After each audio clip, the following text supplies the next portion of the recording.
Halo semuanya, di sini aku ingin membahas sedikit terkait pernyataan resmi yang dilakukan, yang dikeluarkan oleh TMG selaku dari pemilik JDT dan juga sebagai figur penting sepak bola Malaysia. Baru saja dia mengeluarkan statement tentang masa depan Harimau Malaya. Beliau yakin bahwa Harimau Malaya masih memiliki perjalanan yang sangat panjang. Tapi dengan hasil kemenangan melawan Nepal, dengan permainan yang sangat intensif, dengan intensitas yang tinggi, kemudian mempunyai permainan yang solid, dan juga nantinya TMG ingin menambahkan pemain keturunan sebanyak 7 pemain keturunan. Ini membuat tentunya Harimau Malaya semakin kuat dalam menjaga peluang untuk bisa bermain di Piala Asia 2027. Tetapi kita tahu bahwa di skuad sekarang banyak sekali pemain muda dan pemain tua, tetapi pada kali ini didominasi dengan pemain tua. Dan aku yakin nantinya dengan revolusi ini pemain-pemain tua akan digantikan dengan pemain-pemain yang sudah matang ataupun pemain muda.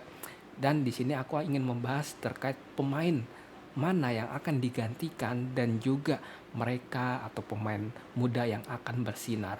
Jadi jangan di skip video ini, aku akan membahas secara lengkap pada video kali ini.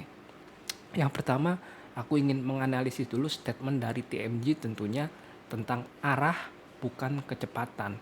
TMG bilang yang penting bukan kecepatan, tapi arah yang dituju. Ini artinya Malaysia butuh konsistensi, bukan sekedar hasil instan.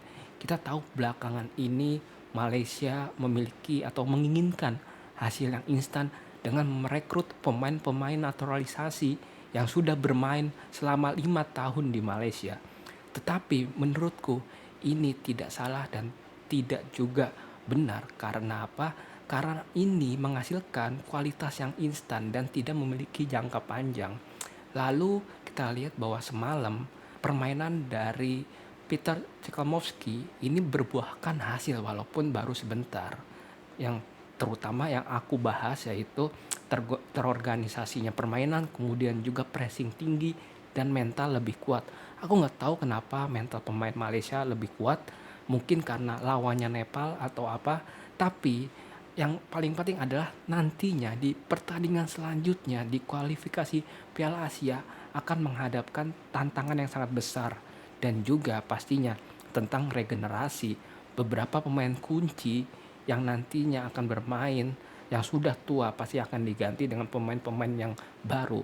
Dan tentunya siapa aja pemain-pemain baru nanti akan aku bahas. Tetapi sebelum itu aku ingin membahas tentang pemain muda yang siap bersinar untuk Harimau Malaya.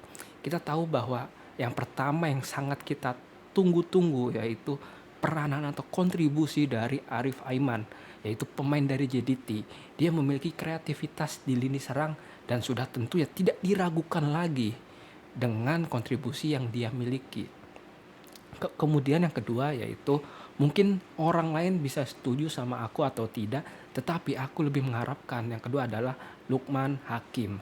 Kita tahu pengalaman dia sebagai pemain yang berada di Eropa, tentunya dia mempunyai mental, kemudian ada latihan. Cuman karena waktu bermainnya kurang sehingga dia tidak mempunyai mental yang stabil dibandingkan pemain-pemain seusianya yang mempunyai menit bermain yang lebih tinggi. Kemudian yang selanjutnya yang sering aku bahas bahwa kita tidak bisa untuk terus mengandalkan pemain tua. Karena apa? Karena pemain muda sangat penting untuk meregenerasi tim di suatu organisasi atau squad. Yang pertama yaitu ada Fergus Tierney. Aku bingung dari kemarin-kemarin bahwa Fergus Tierney ini tinggal diasah di pemain-pemain atau diikuti untuk bisa bermain bersama Harimau Malaya di senior. Tetapi ini sangat disayangkan tidak pernah dipanggil untuk bisa bermain ataupun menjadi pemain pengganti di hadapan melawan Nepal. Tetapi aku harap di selanjutnya pelatih dari Malaysia, Harimau Malaya, bisa menggunakan si Fergus Tierney ini sebagai opsi pengganti dari lini serang Harimau Malaya.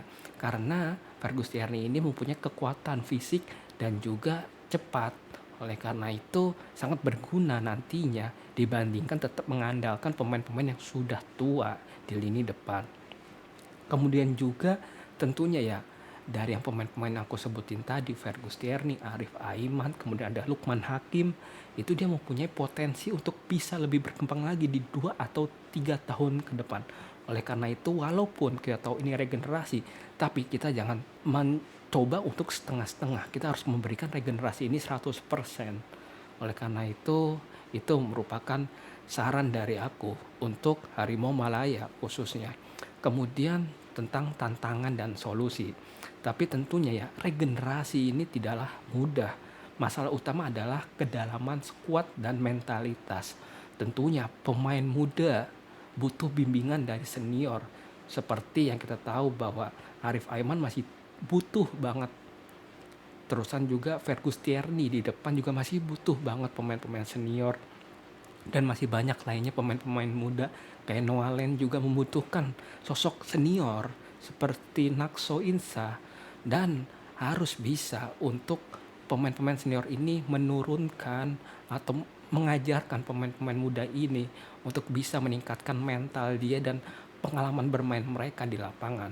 Tapi aku harap ya TMG dengan organisasinya atau mengelola manajemen di JDT bisa untuk menerapkan pengalamannya dia di Harimau Malaya. Dan tentunya peran TMG dan visi jangka panjang yang dia miliki pun sangat berperan bagus ya, dan tentunya sangat krusial. Beliau ini tidak hanya berbicara, tetapi dia bisa menunjukkan fakta-fakta dan melalui tindakan-tindakan seperti pembinaan yang sudah dia lakukan di Akademi JDT. Dan aku yakin ya, dengan adanya regenerasi ini, JDT tentunya dan juga Harimau Malaya bisa terus berkembang dan bisa menargetkan tujuannya untuk bisa lolos ke Piala Dunia 2030. Tapi bukan hal yang mustahil tentunya kan. Kemudian untuk kesimpulannya ya, Malaysia tentunya punya banyak sekali regenerasi pemain-pemain bagus, tinggal diasah dengan baik. Yang terpenting seperti kata TMG, bersatu dan bersabar. Sekarang giliran kalian nih, menurut kalian siapa lagi pemain muda yang pantas dipanggil ke Harimau Malaya, ke skuad Harimau Malaya, dan siapa aja sih? Apakah kalian sabar untuk menunggu skuad Harimau Malaya ini berjaya kembali seperti era sebelumnya, berjaya memenangkan Piala AFF dan bisa masuk Piala Asia? Oleh karena itu, kalian bisa komen di kolom komentar jika kalian ada saran, masukan, atau kritik. Kalian juga bisa komen di kolom komentar. Sekian pembahasan kali ini. I love you all, thank you, and bye-bye.